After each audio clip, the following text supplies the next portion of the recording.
How to draw. Learning how to draw can seem daunting, especially when you look at masterpieces by your favorite artists.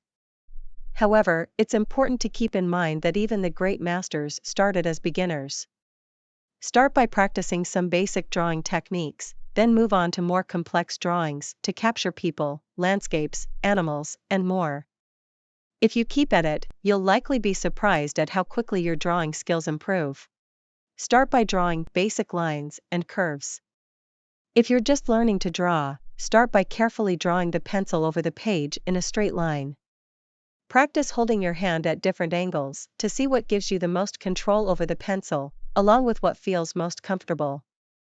Once you feel comfortable drawing a straight line, practice rotating your wrist as you draw, which should create a curve. Try making a series of big loops on the paper, then draw tiny swirls below that. This will help you build up your hand-eye coordination so you can create the effects you want on the page. Create a sense of depth by shading in a shape. Draw a simple shape, such as a circle, and add an imaginary light source to your page.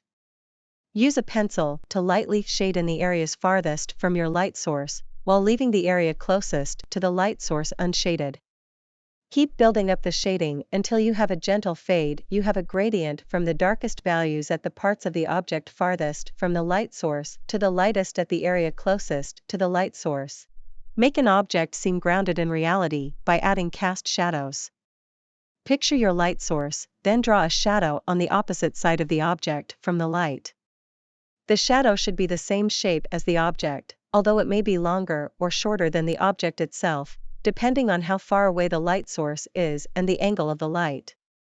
Draw a grid on the paper if you need help with proportions. If you're drawing something from a source image, draw several evenly spaced vertical and horizontal lines on your paper to make a grid. Then, draw the same lines on your source image. Look at each square on the source image and copy it into the corresponding square on your paper. Your finished picture should be proportionate to the original. To start practicing perspective, draw a horizontal line across your paper to represent the horizon. Make a small dot on the line. This will be your vanishing point. Next, draw two angled lines that meet at the vanishing point and stretch down toward the bottom of your paper. This can represent a road, a stream, railroad tracks, or any other pathway. The widest part of the path, near the bottom of the page, will seem closest to you, while the vanishing point will seem to be very far away. Build an object out of different shapes. When you've mastered the art of drawing and shading basic shapes, you can draw much more complex objects by breaking them up into simpler shapes. Look at something you'd like to draw, such as a human figure, a car, or your hand, and try sketching out the basic shapes that make it up. Try a contour drawing. Contour drawing is an exercise that helps you learn to create complex, realistic outlines.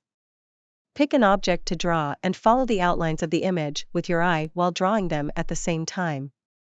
Try to keep your eye on the object you're drawing as much as possible, instead of concentrating on the hand that's drawing. Don't worry if the drawing isn't perfect, just try to get the basic shape of whatever you're looking at onto the paper. Outline your sketch first, then add details to keep your drawing proportionate. When you're taking a drawing from sketch to finished work, don't worry about the small details right away. Start by filling in basic shapes and values, then clean up your drawing and add details as you go. If you focus on intricate details too soon, you might make one part of your drawing too big or too small, and the work will feel out of balance when you're finished.